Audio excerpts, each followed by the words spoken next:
This is Nightly Business Report with Bill Griffith and Sue Herrera.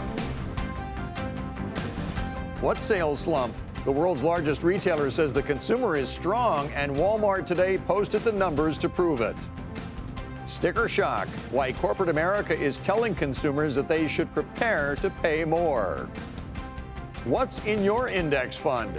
If you're like most investors, you probably own them, but some say they're not as simple as you might think. Those stories and more tonight on Nightly Business Report for Tuesday, February 19th. And we do bid you a good evening, everybody, and welcome. Sue is off tonight. Now, we heard last week that retail sales in December experienced their biggest decline in almost a decade. But clearly, shoppers still went to Walmart. The world's largest retailer today blew past analysts' earnings estimates for the critical holiday quarter. Revenue was higher than a year ago, and comparable store sales saw one of their biggest quarterly gains in a decade. More people shopped in Walmart stores and on its website, especially for groceries. And that had investors breathing a sigh of relief today, especially after last week's retail sales report suggested that the consumer, of course, a pillar of the economy, may be starting to slow down. Today, shares of Walmart rose 2%, making it the best performing component of the Dow Industrials. Kate Rogers takes a look now at what's working for Walmart. The world's biggest retailer reported a very big quarter. Shoppers bought toys, they purchased groceries, and they filled their carts online. Walmart cites a favorable economic environment for its solid results. Foot traffic grew and same-store sales increased by more than 4%, marking the 18th consecutive quarter of positive growth. Walmart has been pushing further into grocery, selling items online and in stores. Grocery makes up more than half of Walmart's revenue, offering delivery in 800 locations and pickup in 2,100 stores nationwide as the food segment of its business grows. Walmart's really improved their offering in fresh and in organic, and are moving in that direction, and now have brought some digital capability to that, which is what customers are looking for with their order online and pick up at store. So they're doing a lot of things right in food, and that's why I think they've sort of built a moat around their business with their really strong grocery offering.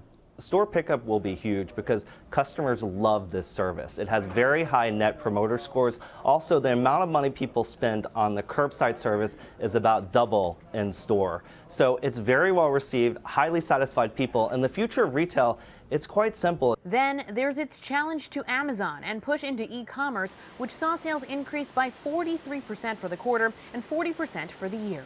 Long term, they're using their size to increase their dominance and to really go head to head against Amazon. And I think that's important. And I think it's obviously working. The results follow a dismal report on December retail sales from the Commerce Department last week.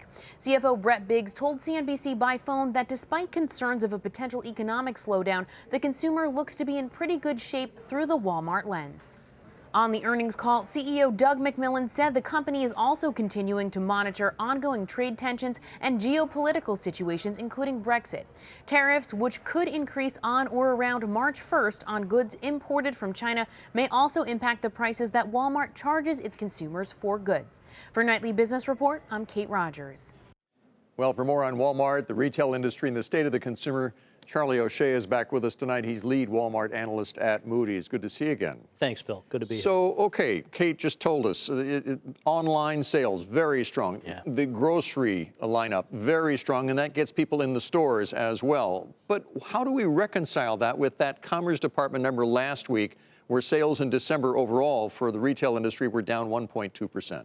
That's a head scratcher to me. I really don't understand where that number comes from. Because when you look at things, you look at Walmart's results, you look at what Target said from a sales perspective. Costco's had big numbers. Amazon posted a big number. Right. The e-commerce part of that report was a real mystery to me. So I don't know what to make of it. I think that maybe it was the shutdown. Maybe, it's a Well, survey. the stock market went down in December as well, had their biggest decline in decades. Exactly. It's a survey, so you never really know what you're going to get with the data. It'll be interesting to see how well it holds up, because those stats typically get adjusted. Let's see where we are in another month. Okay, so how do you feel the consumer is doing right now? I think the consumer is in pretty good shape. We still have a positive outlook on the sector, which takes us through the end of 2019. And that means that we think that operating income is going to grow about 5% for our rated universe. And we're on track to do that. It's a barbell. You know, the good retailers and the stronger retailers are obviously outperforming the weaker ones. The consumer is driving that. And the consumer is driving it from a food perspective. As Kate talked about, the food business for Walmart is critical. And that's where it has a distinct advantage over virtually anyone else, including Amazon. Can they keep up this kind of sales pace right now? I think so. I definitely think so. I think they're continuing to invest. And when I started covering the company at Moody's in 2002, they're building a ton of stores and distribution centers to support the stores. Now they're spending roughly the same amount in CapEx, but they're not building the stores anymore. So that's going into e-commerce. It's going into price investments on the other side of the equation. They're spending on tech. They're spending on store remodels to keep them fresh because 85% of retail is still done in a store. So they've got a playbook. They're following it, and they're following it religiously. Do you like the stock? I can't comment on the stock. Okay. I think from a credit perspective, the company's in as good a shape as it's been since I've started covering it. And we've got more retailers that are going to Chapter 11. They're closing stores. Payless Shoe Source just over the weekend and today. What kind of a year are we going to have for retail here, do you think? I think you're going to see the gulf between the Walmarts, Targets, Amazons, Best Buys, Costco's, TJX's, and those weaker retailers. We've got 35 names that we consider distressed. That gap is getting wider. Those retailers really don't have the wherewithal to compete head-to-head with the other guys. I think for a lot of them, it's just a matter of time before they go the Payless route. Can't predict who it will be, but there will be names off that list that we don't see in a year. Well, I'm sure we'll be talking about that in the future at some point. I hope so. Thanks, Charlie. Thank Good you, to see you. Bill. Charlie O'Shea from Moody's. And later in the program, we will be having more details on a new report on consumer spending and why prices for various basic items may be headed higher. In the meantime, that rise in Walmart shares today was not enough to give the broader market a big boost. In fact, stocks finished the day pretty close to where they started. The Dow Jones Industrial Average rose just 8 points to close at 25,891. The Nasdaq was up 14. The S&P added 4. Bob Pisani has more on this cautious tone that's taking over Wall Street. Stocks started on a somewhat defensive tone, but gently lifted throughout the session, and the overall trend has been remarkably positive. The market internals are really strong. Breadth has been expanding almost every day since the December 24th bottom. New highs are growing. Selling pressure is low. The Dow's riding an 8-week win streak. Cyclical stocks have also largely been leading the charts. Those are more economically sensitive names like technology and financials. The market bulls always like that. Meanwhile, defensive sectors like healthcare and utilities, consumer staples, they've all lagged this year. There's even a modest global market breakout going on as well, with Chinese stocks hitting 4-month highs, Japanese stocks hitting 2-month highs. So why are so many strategists kind of cautious about the markets right now? It's because the good news of the trade talk momentum, the Federal Reserve putting rate hikes on hold, and this strong market momentum has been offset by clear signs of slower global growth in Europe and China, even the U.S., where last week's industrial production and retail sales number were very disappointing, and U.S. earnings growth expectations are near zero for the year. Still, traders say that no one expected a fast and furious rally coming out of that Christmas Eve sell-off. Now, all of a sudden, stocks are up almost 20% off their December lows, and the markets appear to be looking for any excuse to go higher. As one trader pointed out to me, a lot of people who got out during the December downturn are now notably underperforming the markets. That's positive. For Nightly Business Report, I'm Bob Pisani at the New York Stock Exchange. Elsewhere, the president of the Federal Reserve Bank of Cleveland said today that the Fed may have to raise interest rates later this year. Loretta Mester said that it would only happen if the economy continues to grow, but she did add that the pace of growth could slow. Mester also became the latest central banker to support ending a further reduction of the Fed's balance sheet for this year. That balance sheet, as you know, was greatly expanded during the financial crisis as the Fed bought up toxic financial assets from troubled financial institutions. Well, the U.S. trade talks with China resumed in Washington today after 2 days of talks in Beijing last week. President Trump says that the negotiations are going well, and he once again signaled flexibility on that March 1st deadline to achieve a deal. I can't tell you exactly about timing, but the date is not a magical date. A lot of things can happen. The real question will be, will we raise the tariffs? because they automatically kick into 25% as of on $200 billion worth of goods that they send. So I know that China would like not for that to happen, so I think they're trying to move fast so that doesn't happen. As you know, those tariffs on $200 billion worth of Chinese imports are scheduled to rise to 25% from 10% on March 1st. That is, if the U.S. and China fail to reach some type of an agreement. Elsewhere, the auto industry is bracing for the possibility of a new round of tariffs on imported vehicles. This time, they could impact cars and trucks built in Europe and sold here in the U.S. Phil LeBeau looks at how these much higher taxes could hurt new car prices and sales. There's plenty of nervousness at dealerships around the country where they sell BMWs, Mercedes, and other cars and SUVs imported from Europe. Why? Because President Trump has threatened to raise the tariff on European autos and parts from 2.5% to 25%. The Commerce Department has sent President Trump a report looking at whether vehicles built in Europe and shipped to the U.S. are a threat to the country's national security. That's a prerequisite for the president justifying if imported vehicles should face a higher tax. The most recent data from 2017 shows just under 7% of the vehicles sold in the U.S. came from Europe. How much would industry sales fall if cars imported from Europe had a tariff that drove up prices by hundreds or thousands of dollars?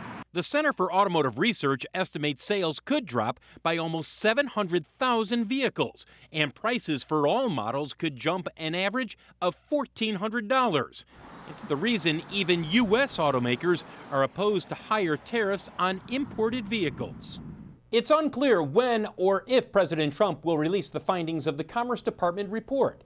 But if he's planning to use it as justification for raising tariffs on European autos, he has to make that decision by mid-May.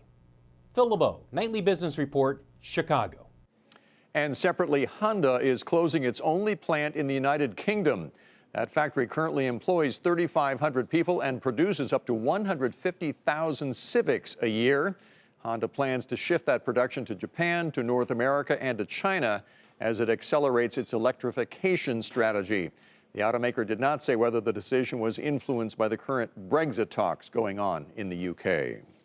Time to take a look at some of today's upgrades and downgrades. We begin with Dow component McDonald's, which was upgraded to overweight from equal weight at Stevens. The analyst cites his belief that McDonald's core U.S. business is accelerating. Price target now $200, but despite that upgrade, shares fell a fraction today to $179.25.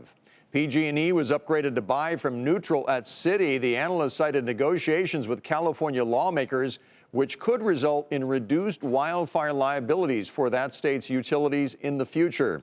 Price target now $33, and the stock rose more than 14% today to $17.74. A lot of volatility in that stock lately. Papa John's was downgraded to sell from hold at Stifel Nicolaus. The analyst cited increased competition and added that it may have to subsidize franchisees to bolster sales, which in turn then could threaten its earnings. Price target $35. That stock fell 4% to $43.31. And Weight Watchers was downgraded to underweight from neutral at JP Morgan. The analyst cited a decline in users of its app during its most important period of the year.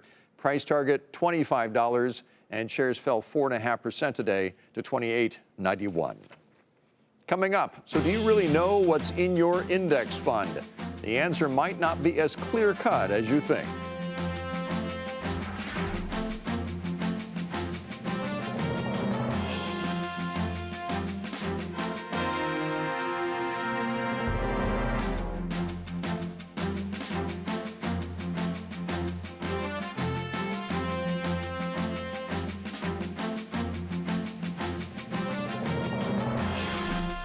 The governor of Illinois today signed a measure that will increase that state's minimum wage to $15 an hour by 2025, and that puts Illinois on track to be the first state in the Midwest to push its base wage to that level.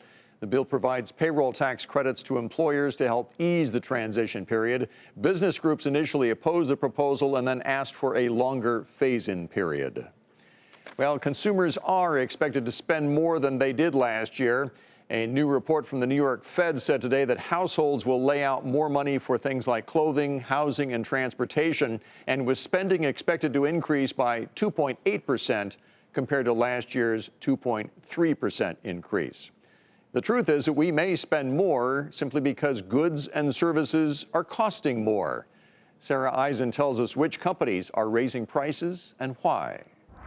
Prepare to pay more. That is the message from corporate America this earnings season. Prices are going up, from basics like bleach and toothpaste to Netflix to snacks. Mondelez, which makes Oreos and Triscuits and other snacks, is one of many food companies that is passing on higher prices to consumers. CEO Dirk Van de Putte says, though, you have to put the inflation picture in perspective.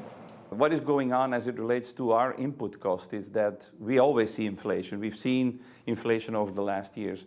This year, 19, it's a little bit more pronounced. It's a bit higher. And so we have to increase our prices a little bit more than we normally should be. And so that's the effect you're going to see. Would I call that a heavy inflationary environment? No. But it's a little bit more than we have seen in the last years, that's for sure. Some color from company conference calls. Kimberly-Clark, which makes Kleenex and Huggies diapers, says we expect higher net selling prices of at least 3%. McDonald's menu price increases were around 2% for the quarter.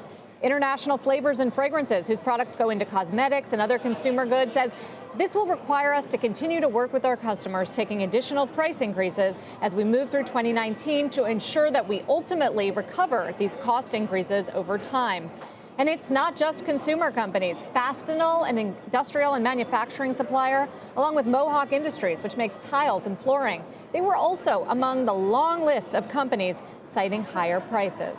So why is all of this happening? It's a triple whammy right now of higher costs in the form of freight costs, materials, also tariffs, and a stronger dollar, all weighing on corporate profitability. But as far as the overall inflation picture in the U.S. economy, economists say it's subdued, thanks in part to lower gas prices and stabilizing rent prices. It doesn't mean, though, consumers won't start to feel the pinch through everyday items. For Nightly Business Report, I'm Sarah Eisen. Investors hit the brakes on Advance Auto Parts, and that's where we begin tonight's market focus. The auto parts retailer turned a quarterly profit, but the company's same-store sales rose less than expected, and that was enough to send shares lower by more than 1.5% today to 167.14. Student loan servicer Navient has rejected a more than $3 billion joint takeover bid from hedge fund Canyon Capital and private equity firm Platinum Equity Advisors. Navient says that the offer undervalues the company. Navient shares rose nonetheless by 9% to $12.79 today. And late Friday, UPS increased its quarterly dividend by 5.5% to 96 cents a share. It will be payable on March 12th to those who own the shares on February 26th. UPS has raised or maintained its dividend for nearly half a century now. Shares fell a penny today to $110.77. Medical device maker Medtronic beat earnings and revenue expectations thanks to strong sales in its surgical products unit. The company also raised its full-year guidance. Shares were up a fraction today to 92.33. An opinion piece today in the New York Times caught our attention. Its headline reads, "What's really in your index fund?" Not exactly something that most investors think about, but it is something our next guest says we should think about, since index funds own trillions of dollars worth of stocks, and most long-term investors own the index funds. We're joined tonight by one of the authors of that op-ed piece. He is SEC Commissioner Robert Jackson. Commissioner Jackson, thanks for joining us tonight. Oh, thanks so much for having me. Index funds have become very popular. They have very low fees, they're cheaper, and let's face it, they've had a better track record performance-wise than actively managed funds, especially in the last decade or so. But they're not that highly regulated by the SEC. What is your biggest fear about index funds right now? Well, I think the point to start with is the one you mentioned, which is that the index fund is the most important innovation in modern finance. It has had extraordinary effects on ordinary American families. But because it's been so successful, it's grown to the size and scale that we couldn't possibly have imagined. My fear is that billions, if not trillions of dollars are moved by the decisions indexes make all the time, and there's not a lot of transparency or protections against conflict of interest that are in place at the moment. So I think it's time for U.S. law and for us to have a conversation about the rules of the game when indexes make those decisions. Give me a for instance. What kind of conflict of interest are you concerned about that would hurt individual investors? Well, let me give you one example. There's a recent paper, and we cited in the op-ed, noting that a number of very customized indices are emerging, really that only provide index services to one investment fund. And in fact, the research shows sometimes the fund and the index are related. That's the kind of conflict of interest I'd be worried about, where an index is reliant on just one pool of capital when making its decisions, giving the source of that pool of capital a lot of influence on what is and what is not in the index. And we already saw some years ago the case of the manipulation of LIBOR, the interest rate index out of London that really has set mortgage rates in this country for many, many years, and we found there was a manipulation of that index right there. I guess that's something of what you're talking about, right? Well, that's right. Now, that was a somewhat different case, of course, because that was a benchmark, as you say, but it's a similar set of conflicts of interest. Now, the good news is in the index space, a lot of the major indexes have stepped up and developed some processes and procedures around conflict of interest and transparency. But not everybody has. And when ordinary Americans are putting their paychecks in an index, I think we ought to have law that makes sure they're getting what they think they're getting when they make that decision. Okay, so briefly, what would you like to see the SEC do then? Well, at the moment, and we point this out in the piece, the existing law is ill-suited to address these kinds of concerns about transparency and conflict of interest. So it's time, I think, for the Congress to really have a conversation about the trillions of dollars of ordinary families' money that's being moved about because of these decisions, and maybe develop some law and give us at the SEC the tools we need to protect investors. So more transparency on how stocks are chosen for the index and changes being made in the index being made more transparent as well. Is that the idea? Oh, absolutely. Yep. And you'd want to be sure also that conflicts of interest are clear, that when an investor makes a decision to put money in an index, they know what conflicts those people have before they hand over their check. SEC Commissioner Robert Jackson, again, thanks for joining us tonight, sir. Thanks for having me. You bet. Coming up, remember when video games were played by individual gamers in their basement just for fun? Well, now it's very big business for companies and players, and it's about to get even bigger, and we'll explain.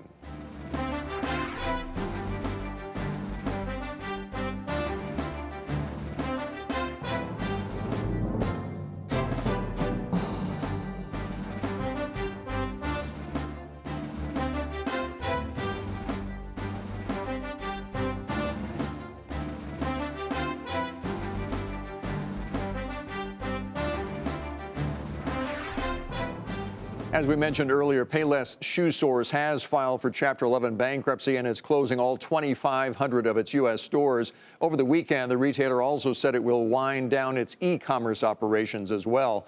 It expects certain stores to begin closing in March, although most will stay open until May. This was the retailer's second bankruptcy filing in 2 years.